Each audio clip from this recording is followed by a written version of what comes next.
Welcome, dear listener, to the gentle resonance of sunken bells, a soothing fantasy story crafted to guide you into a state of deep relaxation and peaceful sleep. If this journey into the quiet valley brings you comfort, we warmly invite you to like this video and subscribe to our channel for more serene escapes like this one. Before we join Isolde by the tranquil lake, we will begin with a short, gentle breathing guidance to help ease you into rest. Should you wish to drift directly into the story, please feel free to use the chapter timestamps provided in the description below to navigate.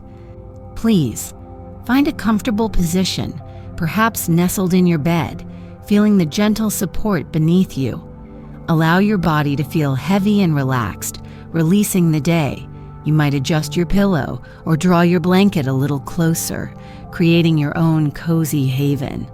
Let the sounds around you fade as you prepare to enter the Valley of Whispering Water, a place where the air itself seems to hum with tranquility, and ancient submerged bells chime with the slow pulse of the earth, promising profound peace. Now, let us take a soft, easy breath together. Inhale slowly through your nose, feeling the cool air fill your lungs gently, effortlessly. And as you exhale, perhaps through your mouth with a quiet sigh, imagine releasing any lingering tension, letting it float away like mist over the still lake water. Inhale calm, exhale, release. Feel the steady, comforting rhythm of your own breath, a quiet anchor in the present moment. Imagine the feeling of cool, smooth stones warming slightly in your hand, grounding you. Picture the clear, glassy surface of the lake, reflecting a sky full of soft, distant stars. With each breath, allow your shoulders to soften, your brow to smooth. Feel a gentle warmth spreading through your limbs, a comforting weight settling over you, like a soft blanket woven from moonlight and mist. If thoughts drift into your mind, simply acknowledge them gently, like passing clouds in the valley sky, and softly return your focus to your breath or to the calming sound of my voice. There is nothing else you need to do right now but rest, relax, and allow the gentle resonance of the sunken bells to lull you towards sleep. Let the deep, peaceful tones wash over you, carrying you into our story. Chapter 1. The Journey to Stillness. The river barge moved with the slow, deliberate patience of water seeking its level. Isolde sat near the prow, wrapped in a thick woolen shawl despite the mildness of the late afternoon. For days, the scenery had shifted subtly, the wide, bustling river narrowing, the banks growing steeper, clad now in pines that sighed rather than rustled in the breeze. The air itself felt different here, cooler, carrying the scent of damp earth and something else, something clean and mineral, like stones washed perpetually by rain. She was leaving the clamor behind, trading the harsh symphony of the city for a quieter composition. She trailed her fingers in the water, startlingly cold against her skin. It was clearer here, too. Looking down, she could see the smooth, rounded shapes of rocks on the riverbed, undisturbed by the barge's gentle passage. The boatman, a man of few words and comfortable silences, nodded towards the nearing valley mouth, a deeper cleft in the rolling hills.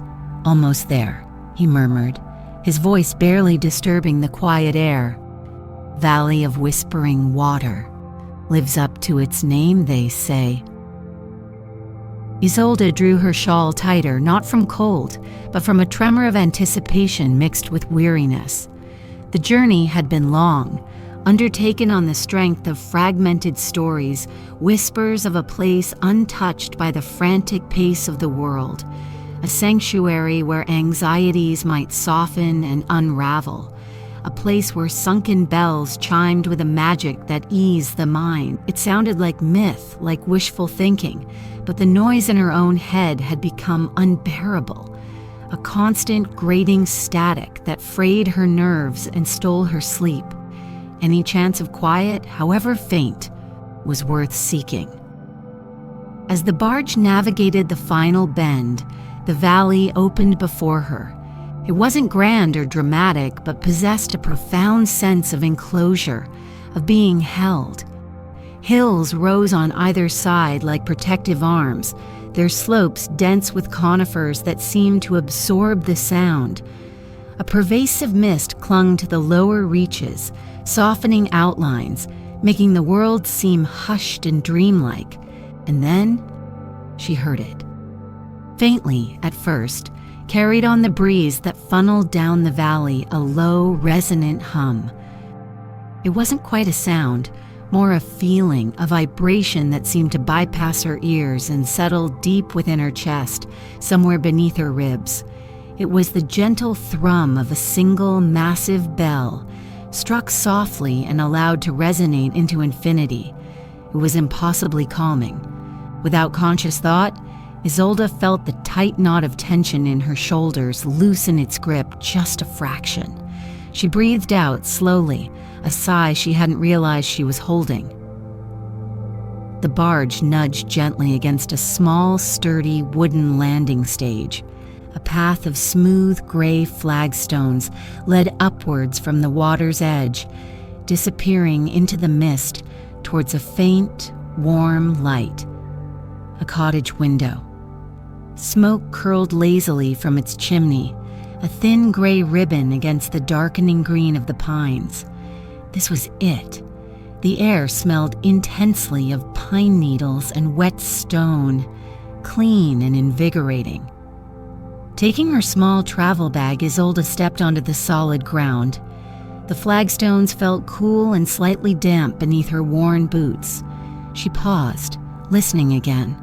The hum was still there, a constant soothing presence.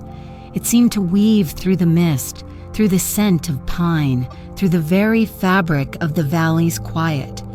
It felt like a promise. She started up the path, each step taking her further from the river, deeper into the embrace of the valley. The light in the cottage window grew brighter, warmer, a beacon in the gathering dusk. The gentle resonance seemed to walk with her, a quiet companion on this first step into stillness. Her heart, usually a frantic drum against her ribs, beat a little slower, a little steadier, already beginning to attune itself to the valley's peaceful rhythm. Chapter 2. Echoes on the Water. Kaelin met her at the cottage door, a figure as quiet and unassuming as the valley itself. His eyes were the color of lake water in shadow, deep and calm, and his movements were unhurried, possessed of a natural grace. He offered Isolde warm herbal tea in a simple earthenware mug, its steam carrying the faint scent of chamomile and something wilder, like meadowsweet. The cottage was small and cozy, filled with the comforting smell of wood smoke from the hearth and dried herbs hanging from the rafters. There were no harsh lines, only soft textures, worn wood, woven rugs, the gentle flicker of lamplight. "Welcome," Kaelin said, his voice a low murmur that blended easily with the ever-present hum from the lake. The valley embraces those who seek its quiet. He didn't ask why she had come. The valley seemed to understand need without demanding explanation. He simply showed her to a small, simple room overlooking the water, where a comfortable bed piled with soft quilts awaited. Through the window, the lake was a sheet of dusky silver, reflecting the first pale stars emerging in the twilight sky. The next evening, as the sun dipped below the pine-clad ridge, painting the sky in soft hues of rose and lavender, Kaelin led Isolde down to the water's edge, where a small, flat-bottomed boat bobbed gently. "The lake is calmest at dusk," he explained softly. "It's the best time to listen." He helped her into the boat, his hand steady and cool, and pushed off from the shore with a quiet dip of the oars. The movement was barely perceptible, a slow glide across the glassy surface. They didn't speak for a long time, drifting further towards the center of the lake. The air grew cooler, carrying the scent of water lilies whose closed buds dotted the surface like pale jewels. The resonant hum of the bells was stronger here, vibrating subtly through the wooden hull of the boat, up through Isolde's feet, settling into her bones. It wasn't loud, but pervasive, a fundamental note upon which the valley's silence was built. "They've been here longer than any memory," Kalen said finally, his voice barely disturbing the stillness. He wasn't looking at Isolde, but out across the water, as if reading something in its depths. "The bells. They don't ring in the way of church bells. They resonate. With the water, the earth, the moonlight." He gestured vaguely towards the depths. "They sleep down there, but their dreams are the valley's peace." He told her not of their makers or their history, such things felt unimportant here, but of their gentle influence, how the deepest tones, felt only when the lake was utterly still, seemed to soothe the roots of the ancient pines, how certain, lighter chimes that surfaced with the breeze encouraged the shy, misty air to the water's edge, how the rarest resonance, heard only under the full moon, was said to weave clarity into the dreams of those sleeping nearby. Isolde listened, not just to Kalen's words, but to the spaces between them, to the gentle lap of water against the boat, to the immense enveloping quiet broken only by the soft sigh of a distant owl and the ceaseless calming hum from below. The stars grew brighter, their reflections shivering slightly on the dark water. The tension that had been her constant companion for so long seemed to loosen further, melting away into the cool night air. She leaned back against the smooth wood of the boat, feeling the gentle rocking, the deep vibration. Kalen had stopped rowing, letting them drift. She closed her eyes, focusing only on the sound, letting it fill her. It wasn't just a hum, it was layers of tone, shifting and blending, endlessly complex, yet utterly simple. It felt ancient and deeply comforting, like the slow heartbeat of the world itself. Here, surrounded by water and stars and the gentle resonance, the noisy static in her mind began, finally, to quieten. Chapter 3. Listening to the Lake. The days settled into a rhythm dictated not by clocks, but by light and water and the subtle moods of the valley. Isolde found her favorite spot, a large flat rock at the lake's edge, warmed by the morning sun, cushioned by thick, velvety moss. She would sit there for hours, sometimes with a book she rarely opened, mostly just listening. At first, her mind, accustomed to constant stimulation, tried to fill the quiet with restless thoughts, anxieties replaying like worn-out tunes. But the persistent, gentle hum of the bells acted as a counter-melody, a steadying influence. She began to notice the nuances Kalen had spoken of. When the water was still as glass, usually in the calm before dawn, a deep, slow thrum resonated from the depths. It felt grounding, ancient, like the pulse of the earth itself. Sitting on a rock, she could feel it vibrate faintly through the stone, up into her body, encouraging a slower, deeper breath. It was a sound that seemed to say, "Be still, be present." When a light breeze ruffled the lake's surface, sending tiny wavelets whispering against the shore, the sound changed. Lighter, higher notes emerged, almost like the ringing of distant, delicate chimes carried on the wind. These tones felt brighter, almost playful, and seemed to coincide with the darting flight of iridescent dragonflies above the water, or the sudden appearance of a water vole swimming purposefully along the bank. Isolde practiced letting the sounds wash over her without analyzing or judging them. She simply observed. She watched the way light dappled through the pine branches overhead, shifting as the sun moved across the sky. She noticed the intricate patterns of lichen on the rocks, miniature landscapes of gray, green, and gold. She felt the coolness of the smooth gray pebbles she gathered from the water's edge, turning them over and over in her hand, their surfaces worn silky by decades, perhaps centuries, of gentle friction. One afternoon, sitting particularly still, she saw them. On the far side of the narrowest part of the lake, emerging cautiously from the misty tree line, were the mist deer. Kaylin had described them, but seeing them was different. They were slender, elegant creatures, their coats a soft, shifting gray that seemed to blend perfectly with the valley's haze. They moved with an incredible quietness, stepping delicately towards the water, their large, dark eyes serene. They seemed entirely untroubled by her presence across the water, drawn perhaps by the same calming resonance that held her there. She watched them drink, their movements fluid and unhurried. They didn't startle at the call of a bird or the rustle of leaves. They seemed embodiments of the valley's peace, perfectly attuned to its gentle rhythms. Observing them, Isolde felt a profound sense of connection, a shared stillness. There was no need for interaction, just the quiet acknowledgement of sharing this tranquil space.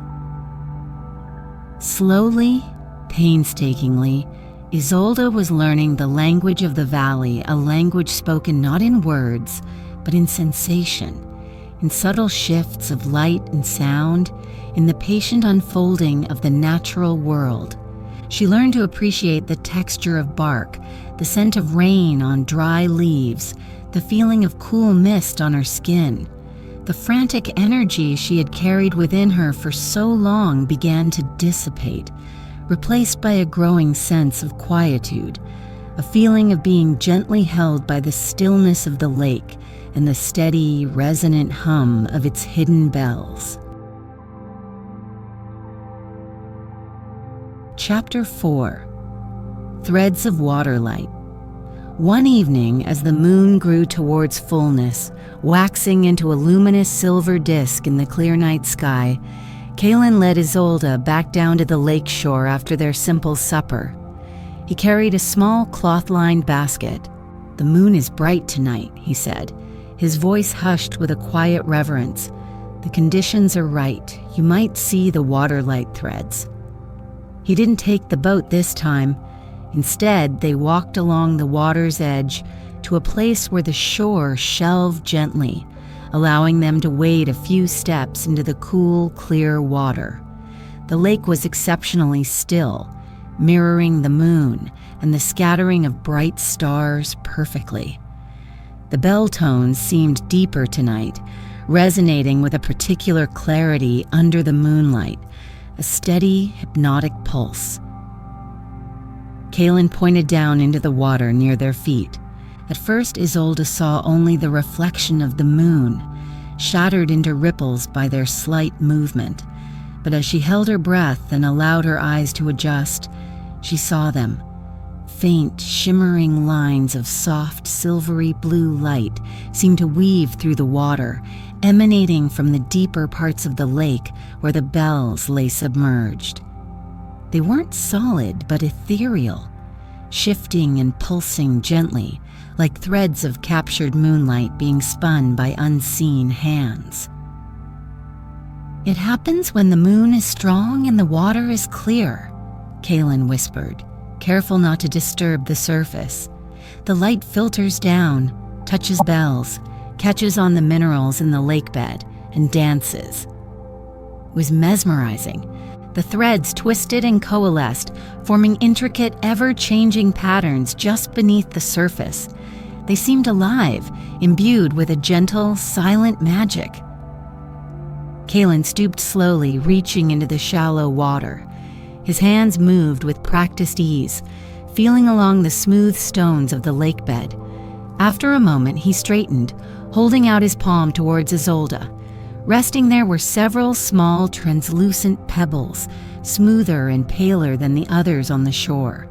As Isolde watched, they began to emit a soft internal glow, the same silvery blue as the waterlight threads the Yafa had just witnessed. "They hold the light for a time," Kalen explained, "a little piece of the lake's magic." He carefully placed the glowing pebbles into the cloth-lined basket. He invited Isolde to try, guiding her hand to feel for the distinctive smoothness of the light stones among the ordinary ones. The water was cold against her skin, but refreshingly so. The task required focus and a gentle touch, a slow, meditative exploration of the textures beneath the water.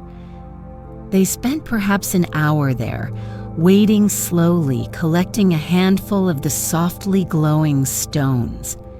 The activity was profoundly calming. The focus was entirely on the physical sensation.